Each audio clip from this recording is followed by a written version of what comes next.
begin with Dannye's permission to read one of her poems, not nearly as well as she would, but this one is called Red Mower, Blue Sky.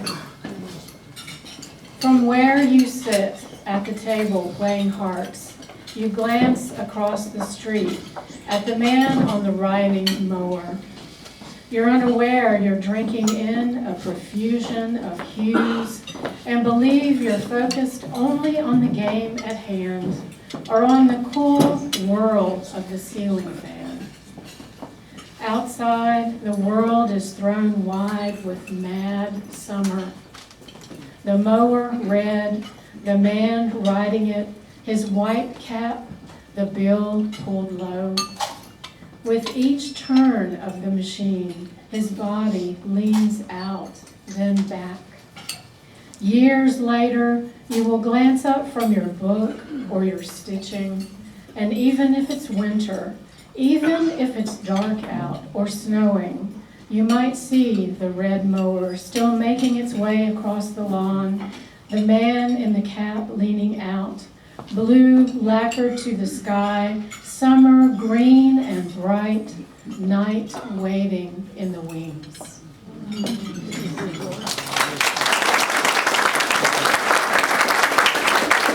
So I'm going to introduce you to all of our speakers this evening, and then I'll get out of their way and allow the singing of Dannye's praises to begin in earnest. So our first speaker will be Kim Church of Raleigh. Kim was born and raised in Lexington. Her debut novel, Bird, won the Crooks Corner Book Prize, was a Chautauqua Prize finalist, and was long-listed for the Flaherty Dunnan First Novel Prize from the Center for Fiction. The book was also the occasion for the beginning of her friendship with Dannye Powell, a treasure, she says, that is sweeter than any award. Next up will be Bob Anthony. Bob is the curator of the North Carolina collection at the Wilson Special Collections Library at the University of North Carolina at Chapel Hill. Earlier this month, he celebrated 25 years in the position. Bob chaired the North Carolina Writers Conference in 1999, its 50th meeting.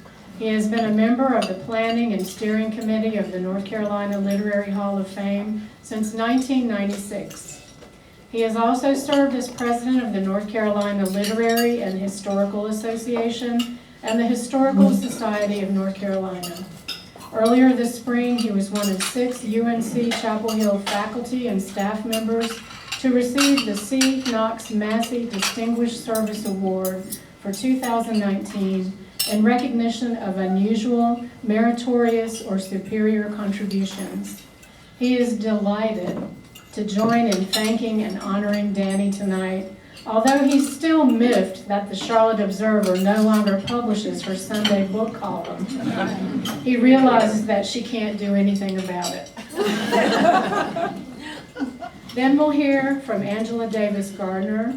Angela is the author of 4 novels, Felice, which was a Book of the Month Club selection and was made into an opera.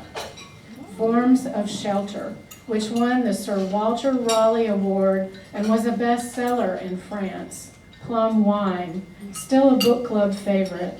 Butterfly's Child, wildly praised by Pulitzer Prize-winning novelist Jennifer Egan as her book crush of the year.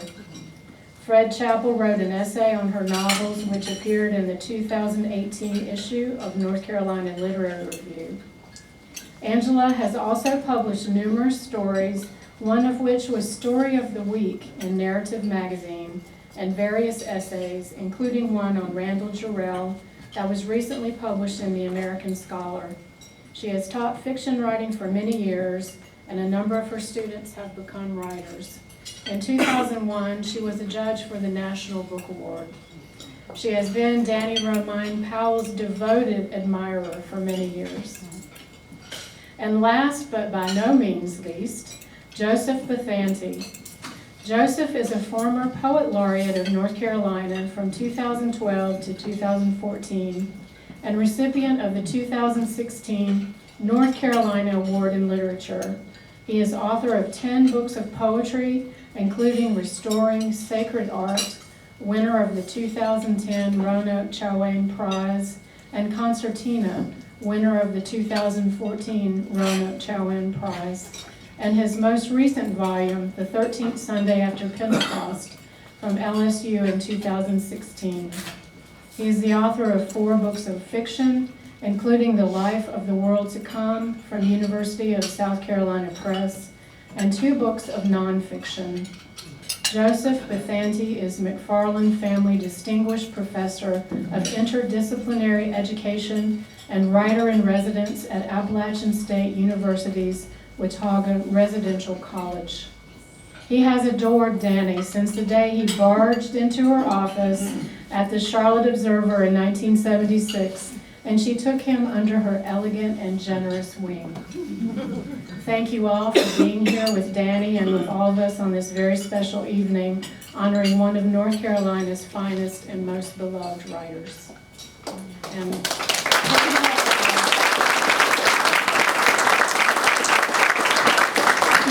Kim. Oh, there you are.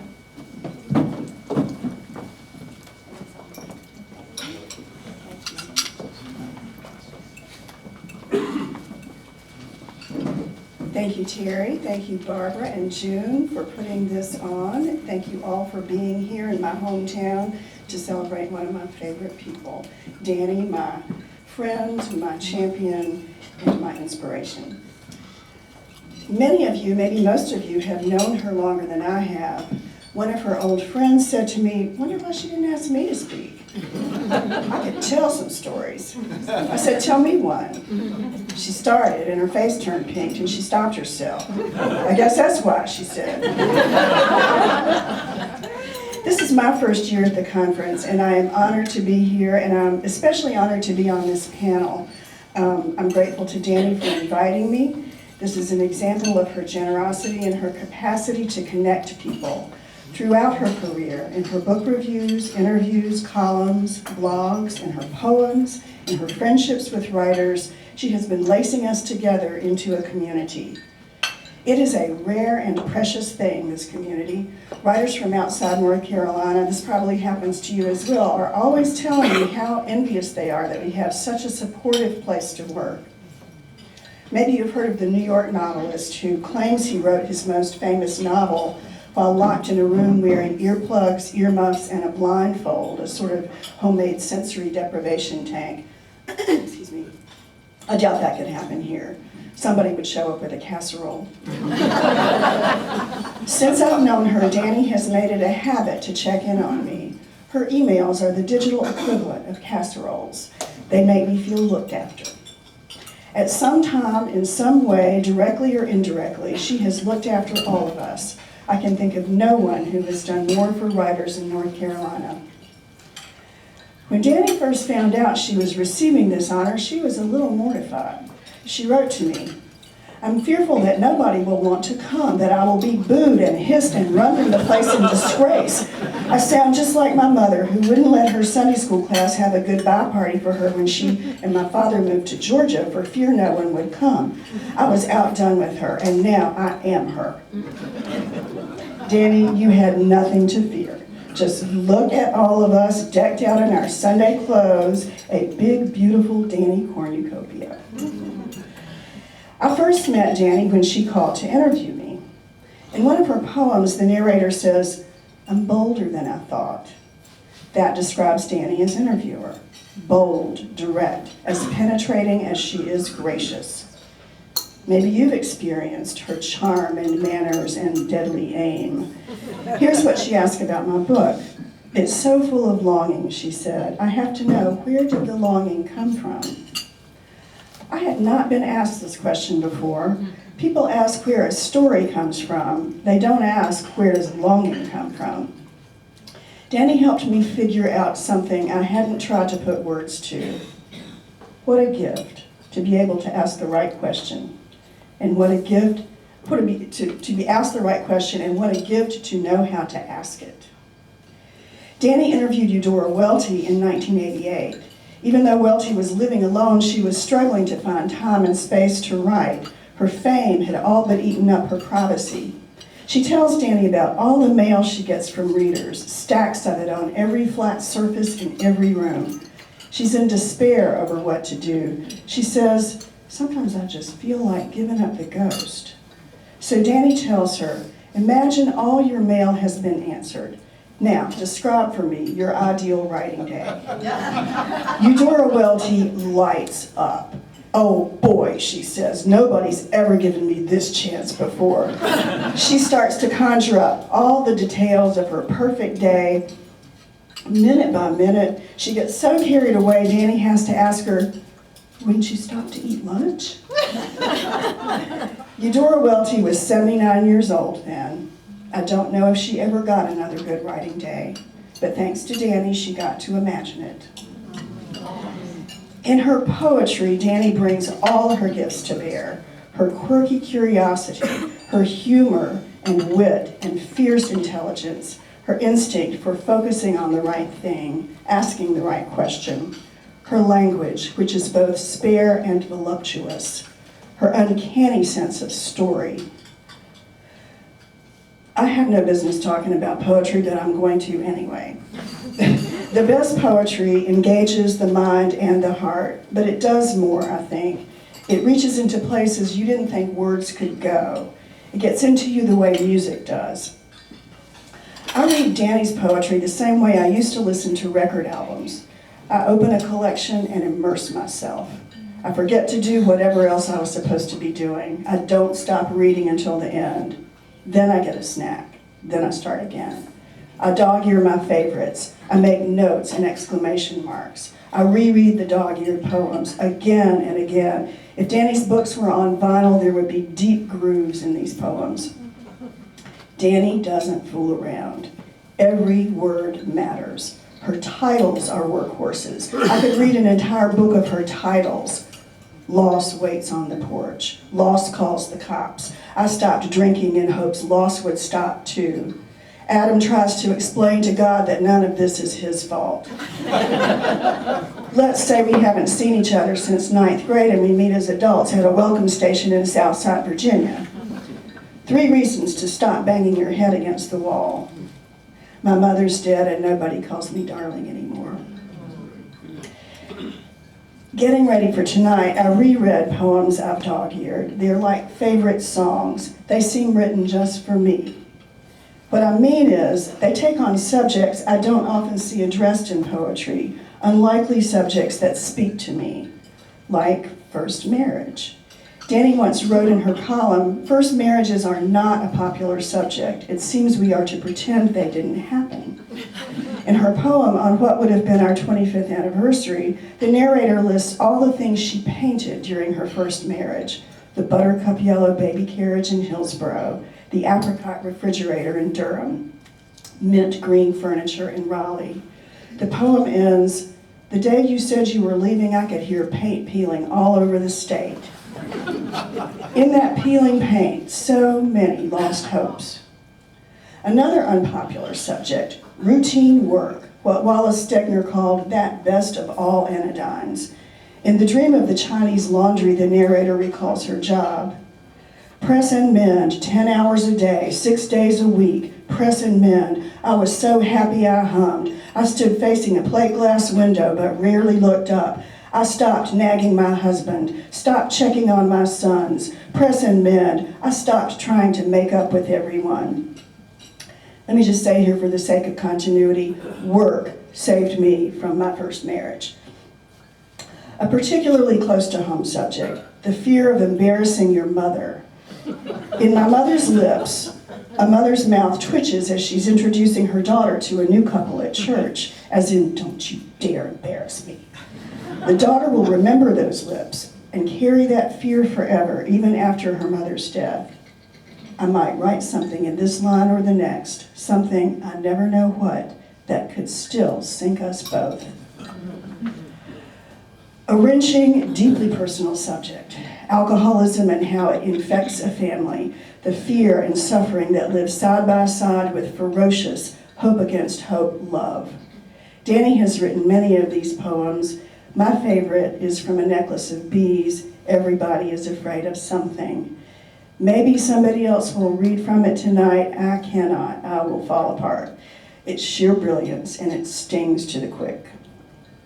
As poet, Dannye is not just one thing, and she's never quite what you're expecting. She is tender, she is sly, she is a nervy feminist. Her Adam and Eve poems make me wish she'd written the Bible.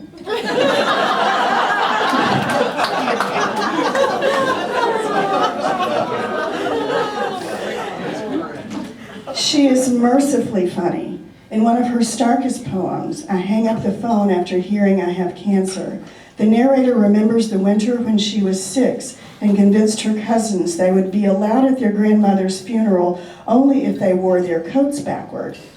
That way, I told them, no one will know who we are. It's an unforgettable image, the girls with their coats buttoned up the back, perfectly symbolic and punch in the stomach hilarious. Every one of Dannye's poems feels necessary. She writes moments that zing with life. They are also temporary moments, either lost to memory already or about to be, which gives the work a patina of grief and also makes the moments richer. To quote Dannye, her work is a marriage of absence and presence. In The Train Whistle, she writes, day after day, I lean out into rain, into sun, into snow, arms wide and amazed, the whistle wailing and wailing, all that is lost, all that is not. Tonight, we celebrate all that is not. Congratulations, Dannye, and thank you with all my heart.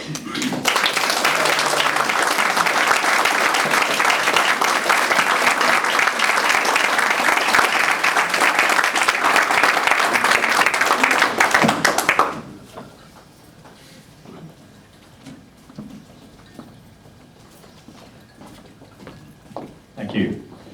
I feel like the politician on the floor of the legislature who says, I cede my time to my colleague. You may come back and continue. That was absolutely wonderful, and I think really helps us understand why Dannye Romine Powell is so well appreciated and admired and loved across this state, and in South Carolina too, where the Observer circulates widely.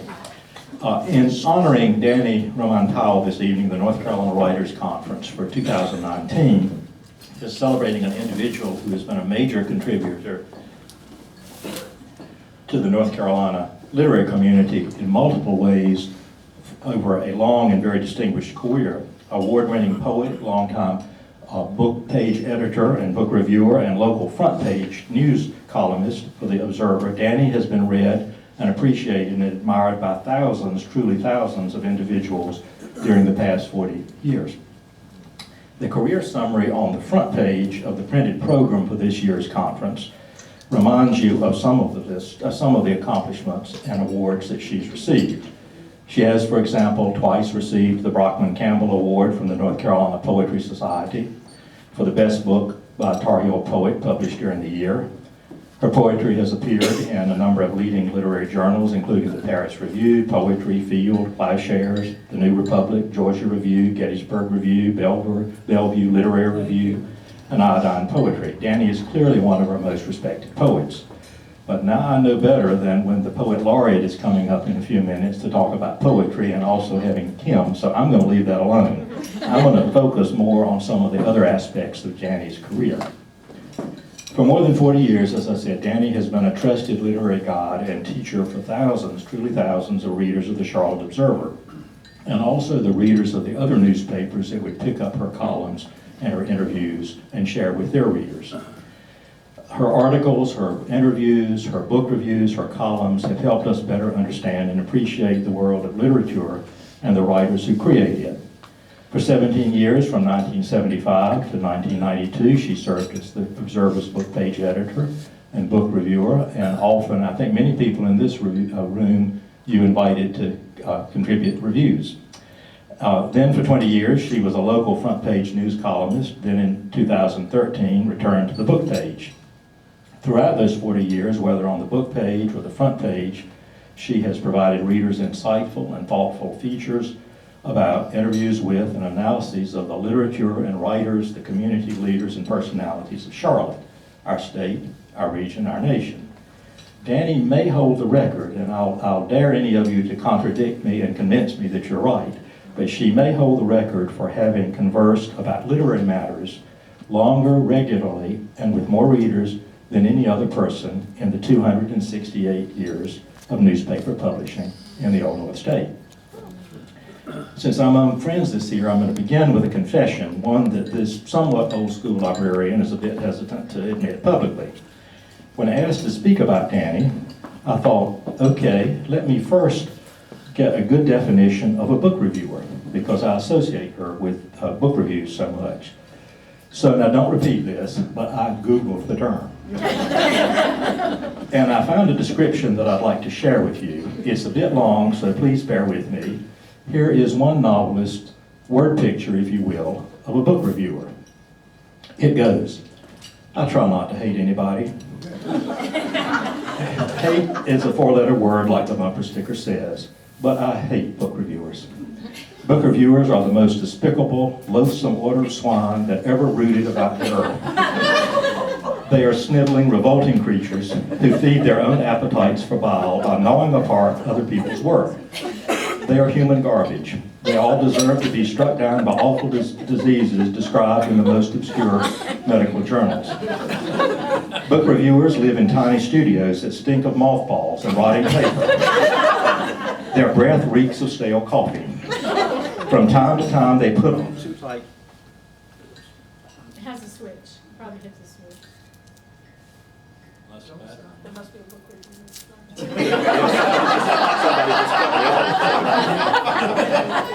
Let's see, did that pick up? Yeah, okay. They all deserve to be struck down by awful diseases described in the most obscure medical journals. Book reviewers live in tiny studios that stink of mothballs and rotting paper. Their breaths reek of stale coffee. From time to time, they put on too tight shirts and pants with buckles and shuffle out of their lairs to shove heaping mayonnaise-laden sandwiches into their faces, which are worn into permanent snarls. Then they go back to their computers and with fat, stubby fingers, they hammer out reviews. Periodically, they are halted as they burst into porcine squeals, gleefully rejoicing in their cruelty. Even when being kindly, book reviewers reveal their true nature as condescending jerks. Quote, we look forward to hearing more from the author, a book reviewer might say. The prissy tones sound like a second grade. I think I'm hitting something. The prissy tones sound like a second grade piano teacher offering you a piece of years old strawberry hard candy and telling you to practice more. Well, now that was one novelist's colorful, rather passionate description of book reviewers. But how, I asked myself when I read it, does it relate to the book reviewer? I'm not hitting anything. But how does it relate to the book page editor and book reviewer we're honoring tonight? It took me only a minute to decide. My reaction was and is brief. Indeed, it's one word, not. An emphatic not. Dannye Romine Powell, our honoree, is known, can folks hear me? I'll try to speak up. So, our honoree is known as a fair but honest evaluator of literature, offering a thoughtful analysis of a book's strength and weaknesses, its success, or sometimes lack of success, in achieving the author's goal or goals. She respects writers and knows how hard, often gut-wrenching, writing can be. How putting oneself out there is a risk that takes courage and self-discipline. After all, she's a writer herself. She seeks to know and understand the creator behind the literature. Once, when interviewing a poet about her work, poet's work, she asked the expected questions. I think Kim captured this well, how she would ask deeper questions or more thoughtful questions, but she also included with this poet, what is a good book review? She wanted and valued that writer's opinions and thoughts. Dannye wants to know who the writer is, what motivates her or him, why does the writer write, what are her or his goals in a work of literature. When she meets a writer, she comes prepared, having done her homework in advance, reading the author's works and learning all about him or her as a unique person.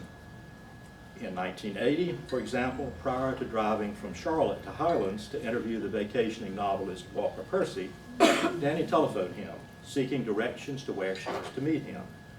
How will I know it's your house? He asked. I'll just stand in the driveway, Percy replied. I'm the only guy in town wearing yellow pants. Danny's interview of Percy discussing the creative process, plus ones with James Dickey, Shelby Foote, Reynolds Price, Lee Smith, William Styron, Eudora Welty, and others are included in her book, Parting the Curtains, Interviews with Southern Writers, published by John F. Blair in 1996, and quickly issued in paperback the following year by Doubleday Penguin. In the collection of Danny's papers in the Southern Historical Collection in Wilson Library at UNC Chapel Hill, you will find dozens and dozens of, I dare say, several hundred letters praising and thanking Dannye for that book, Parting the Curtains, or for the book columns and reviews or her front page news columns over the years. If you were also to look in the letters to the editor section of back issues of the Charlotte Observer, you will find many examples of how Dannye connected with and moved readers.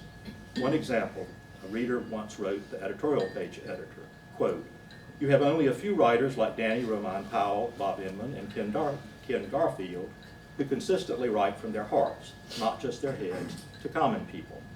You need more of these type writers. By the way, the common people I'm speaking about don't care about issues like capital gains, taxes. They don't have enough money to worry about a capital gain." The reactions to Dannye's review and columns were not, needless to say, always positive. But Dannye didn't toss those letters and notes. She respected her critics' opinions and appreciated them sharing their thoughts with her. You'll find those letters in her papers as well, including one letter from a first grade teacher strongly criticizing a column Dannye had written on how to teach children to read, on the various methods of teaching children to read.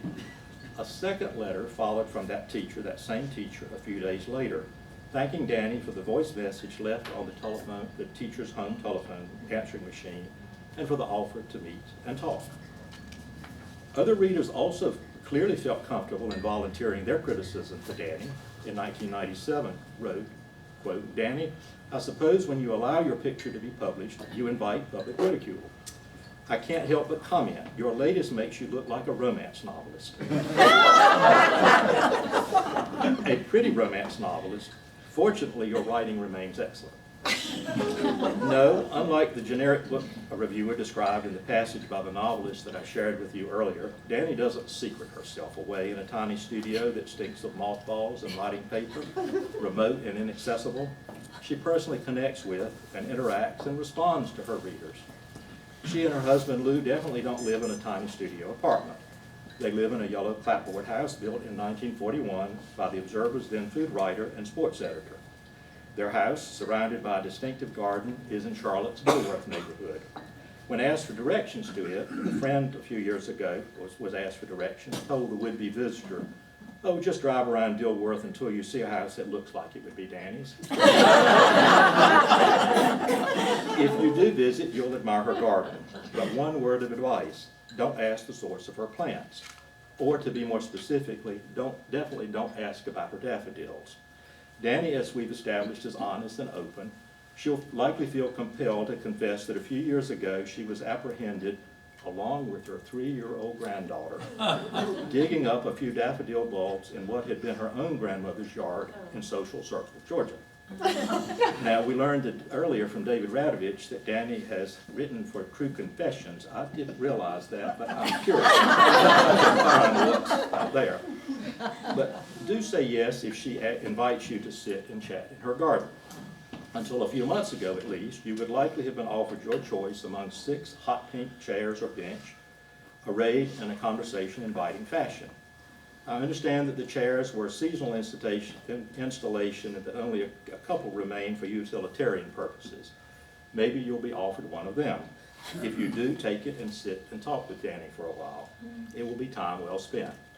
You'll quickly realize how fortunate North Carolina has been to have had her as a literary guide and teacher for the past 40 years. On Friday mornings, Dannye teaches a poetry workshop at her dining room table. She's a marvelous host to those local writers fortunate to have a seat there. But they know that she has standards, that she expects appropriate behavior from them. She has been known politely but firmly to advise one student, don't ever bring another exclamation point into this house. Yes, Dannye is truly generous and skilled at helping us understand and appreciate good writing and good writers. And as we know, through literature we can connect with each other, examining both our individual and shared experiences as fellow dwellers of this planet. For that, we sincerely thank her. Now, don't crown Dannye with a saintly halo quite yet. I do need to make you aware that there is a bit of, let's say, competitive streak in her, a trait that she usually camouflages well. Ever so often, once in a blue moon, it will emerge, it will come out, as it did some years ago when she played setter on the Charlotte Observer newsroom volleyball team. Her team won the league championship. The next day, she arrived at work in her original Stompers jersey. If you don't believe me, here's a photo of a Stompers jersey with Dannye wearing it, courtesy of Photoshop. My understanding is that she sashayed around the office for the rest of the day. Dannye, tonight it is we who are stopping and applauding in appreciation for how much you have meant to so many of us during your remarkable career. Now, as you will recall, the description that I shared earlier comparing a book reviewer encouraging a writer to continue trying to a second grade piano teacher offering a piece of years-old strawberry hard candy and saying, practice more. Well, Dannye, we are in Lexington, North Carolina, so offering you a piece of strawberry hard candy to encourage you to write more would not be appropriate. After all, Lexington is home to the Piedmont Candy Company that has been making Redbird peppermint sticks and puffs here since 1890. So to encourage you to continue your good work, be it poetry or book reviews or interviews with authors or news feature articles, whatever you want to write, we offer you this, a small bag of Redbird peppermint candy puffs, along with our sincere thank you.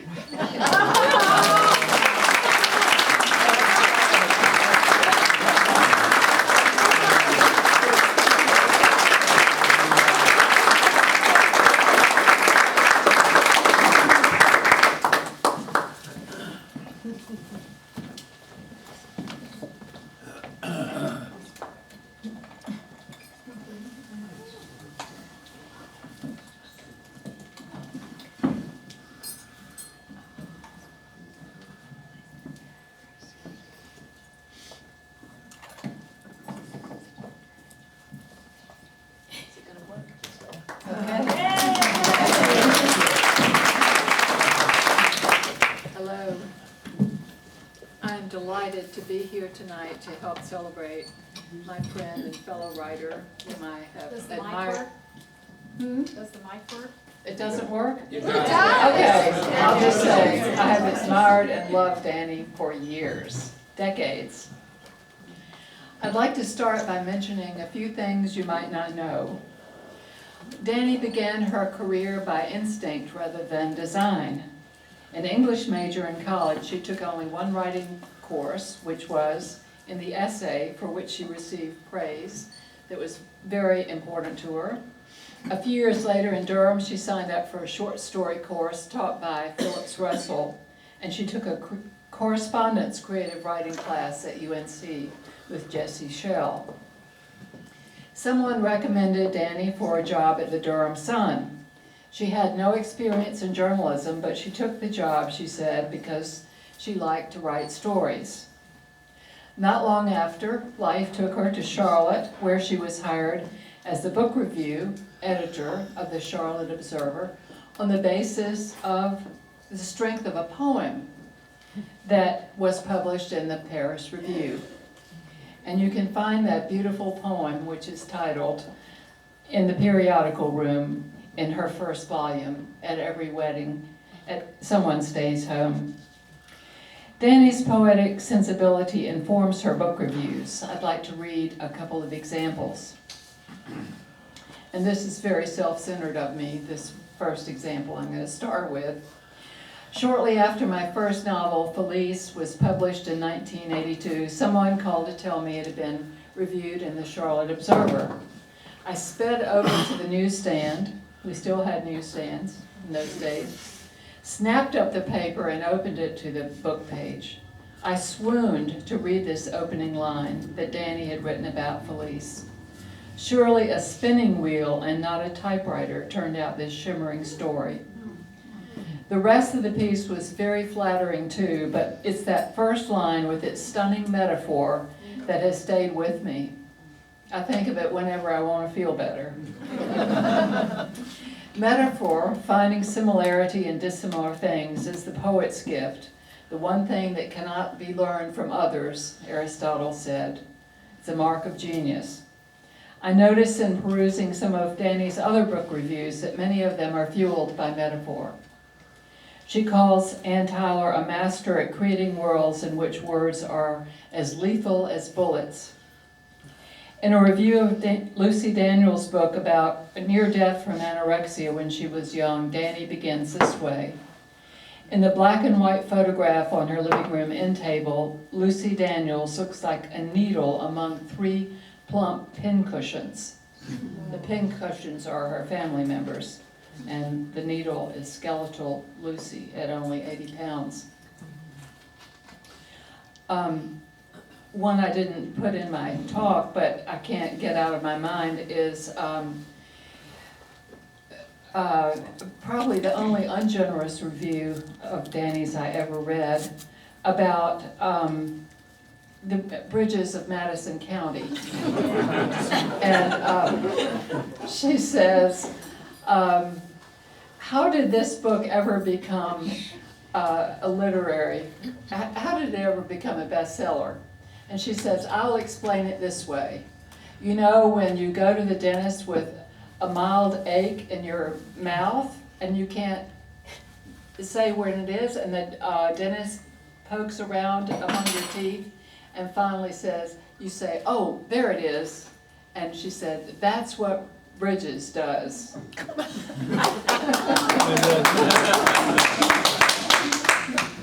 But usually she was enormously generous. And I want to say her story writing skills are so evident in her book reviews too. One of my favorite articles starts out this way. I can hear Pat Conroy breathing. He is angry, disgusted. He says he is rethinking everything. Dannye is just irrepressible. She takes you by the scruff of the neck. It's impossible not to read on. The most striking things about Dannye's career as book editor and reviewer are her huge generosity, as we all know, for writers and her passion for books. I remember a couple of years ago she wrote an article or it was in a column, she wrote about seeing someone throwing books into the trash. I almost called 911, she said. I believe her. Others have mentioned parting the curtains, and she's wrote some really of her best interviews and developed them into that book. It's illuminating and important for what it reveals about what Dannye fondly calls her flock of writers, and particularly the creative process. She's a penetrating and subtle interviewer with a gift for making empathic connections and the instinct for asking the right questions at the right moment. Some interviews were easier than others, she noted in her foreword to the book. Walker Percy's answers to my questions were clipped and matter-of-fact until I complimented it about a particular sentence. That sentence is, the darkness sprang back like an animal. He relaxed and my bucket finally hit water as he described the horror of sitting in front of a blank page of paper. Dannye's poetry is, of course, her great, most enduring work. There are moments of beauty and repose, swimming side-stroke in the Aegean Sea, kneeling in the rich loam and ferniness of her gardens. There are ecstatic love poems. Here's the conclusion to one of those. I hadn't a clue about eventful back then, not until that winter afternoon. I watched you fold your hand into the pocket of your navy coat and caught the glance that flooded the back pastures of my heart. There are dreams in her work and reconceived fairy tales. My favorite of these is The Bears Come Home, a simultaneously amusing and horrifying retelling of Goldilocks. Her great subjects are loss, longing, and grief, particularly for her mother and an alcoholic son. I'm going to dare to read that, the ending of that poem that Kim mentioned. Everyone is afraid of something. Another fear of mine, that it will fall to me to tell this child, her granddaughter, that her father is dead. Perhaps I should begin today stringing her a necklace of bees. When they sting and welts quilt her face, when her lips whiten and swell, I'll take her by the shoulders. Child, listen to me. One day you'll see, these stings are nothing, nothing at all.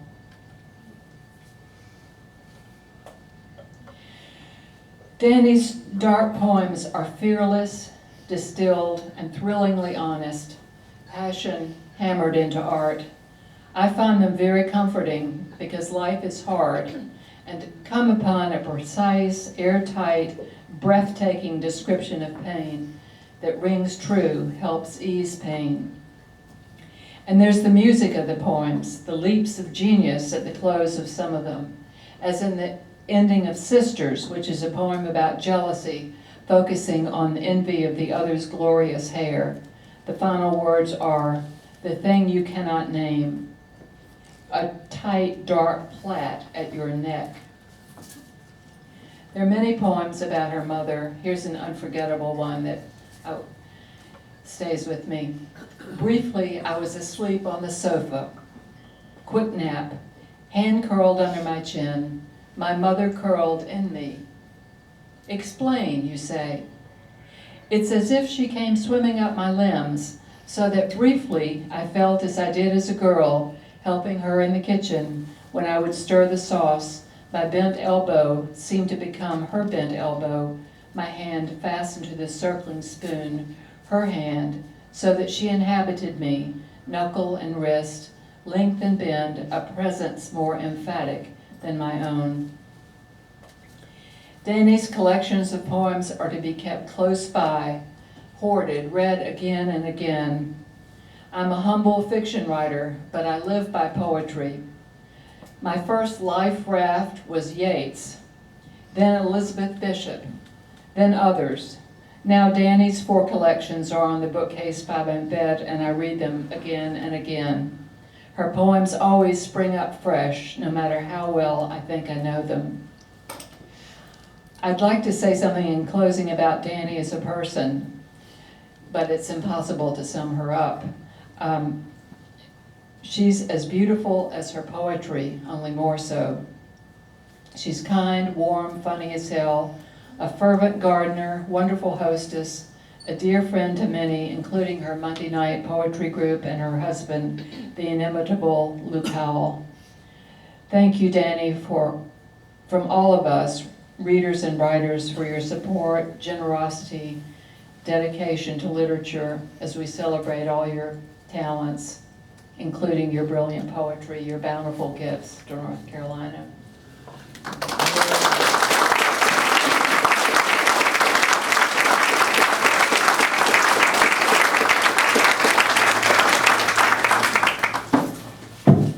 the baton.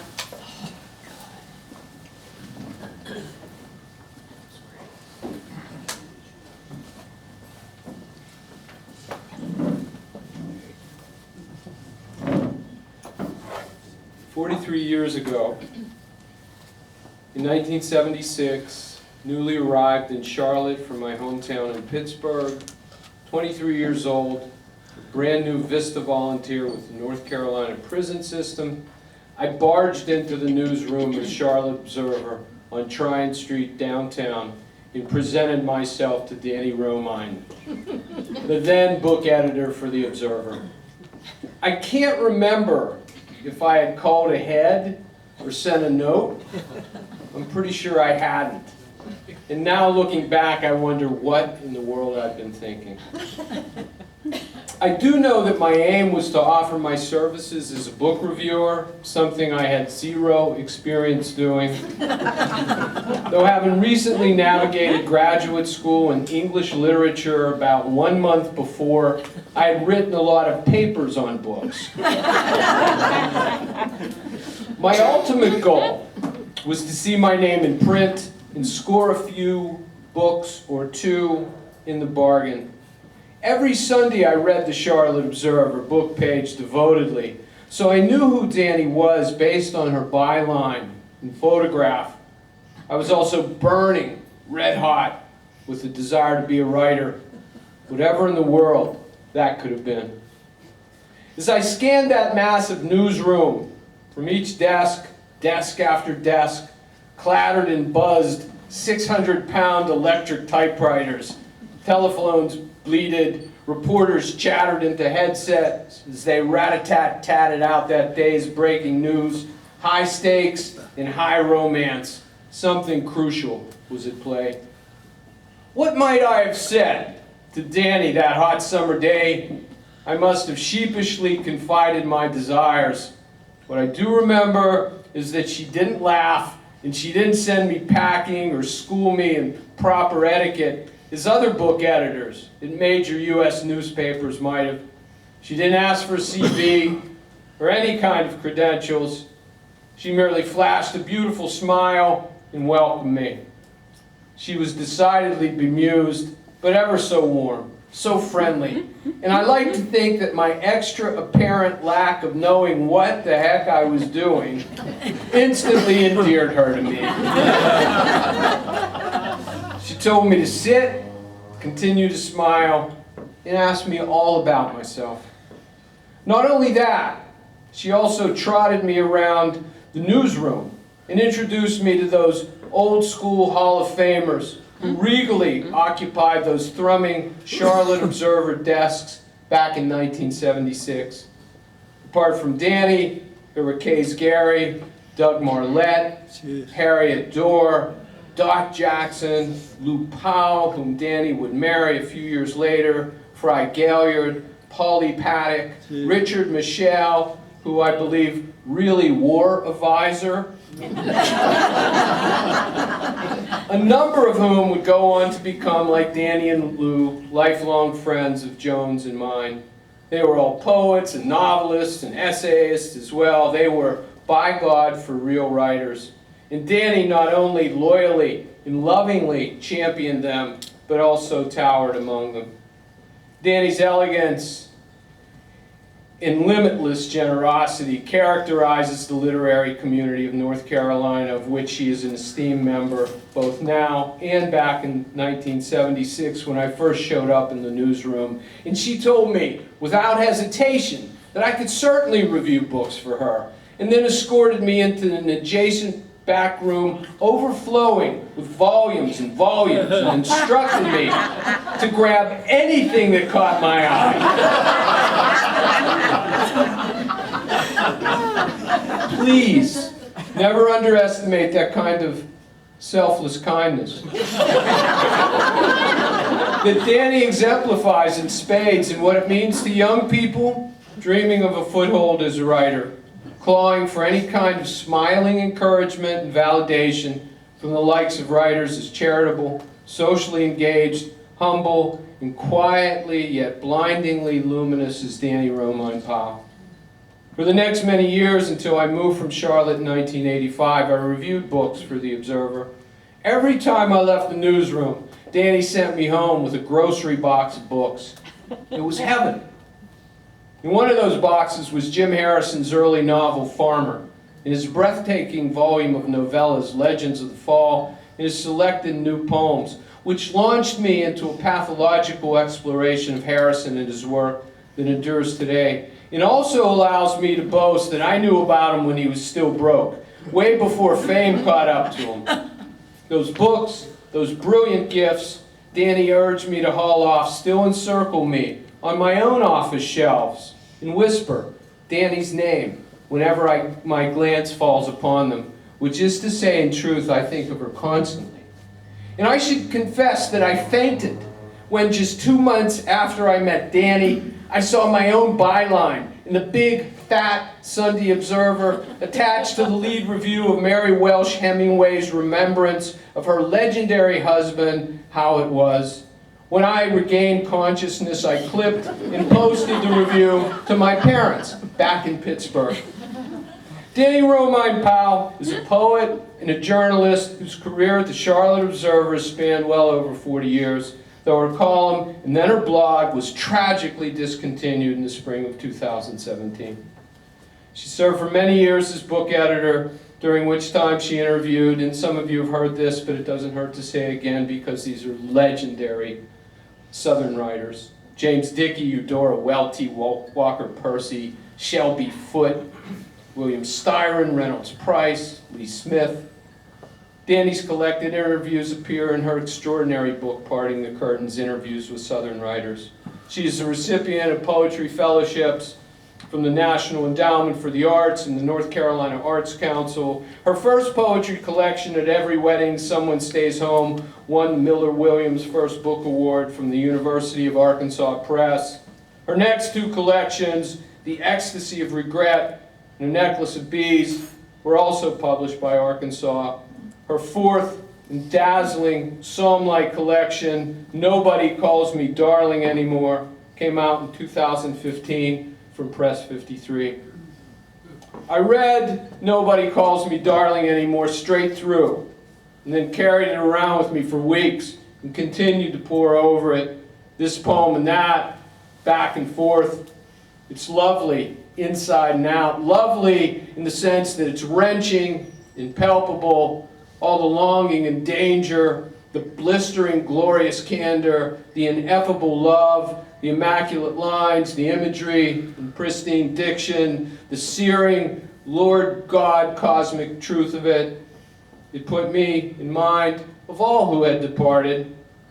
And I felt like those angels were reading Dannye's book at my elbow, murmuring in response to her clairvoyant lines, "This is how I feel.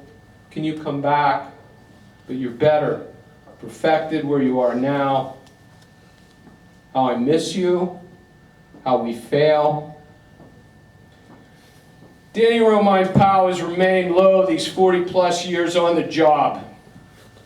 One of the resounding, crucial voices and consciences of literature in North Carolina and beyond. I can't imagine anyone not calling her darling.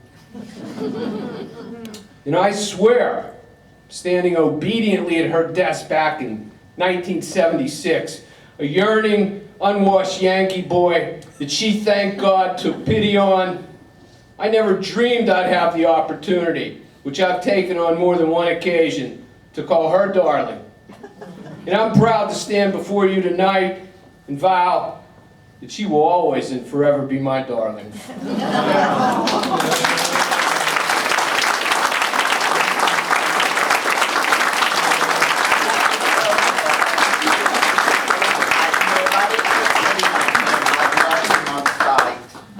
Will you say that again? I love him.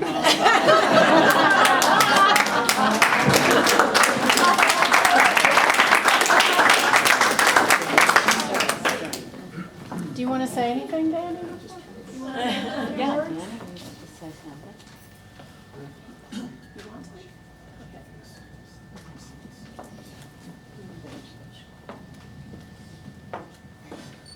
I probably can't say it.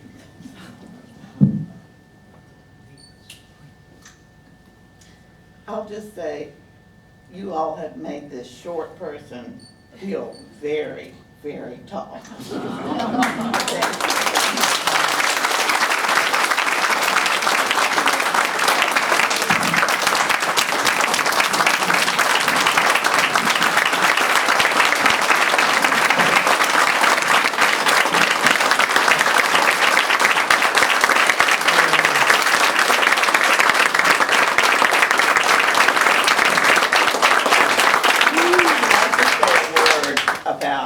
This conference and these people. Barbara Presnell, who's been in charge of everything, has just been an absolute godsend to me. She has been steady by my side for 52 weeks, telling me everything was going to be okay. It was okay to get this award. It was okay to be here.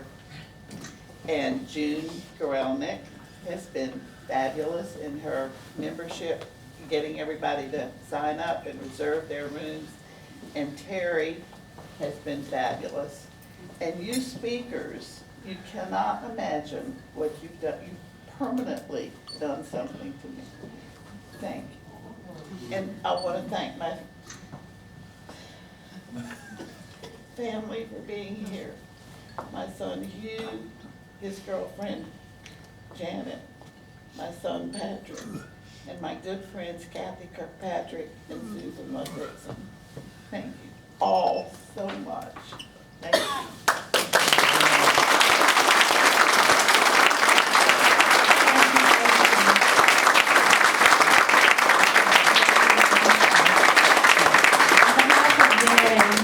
Thank you for your wonderful words, your heartfelt sentiments.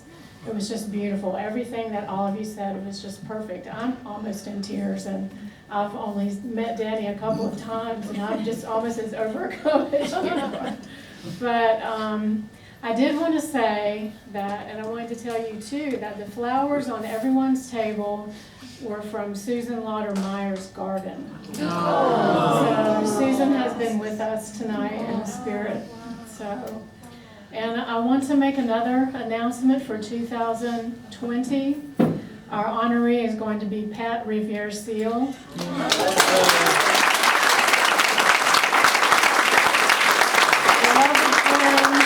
Brilliant writer. I'm so indebted to her for her kindness over the years. She was one of the first people to greet this new writer. So, and thank you for everything that you've said for Dannye. I'm sure she appreciates it. And thank you for coming. And could we have another thunderous round of applause for this?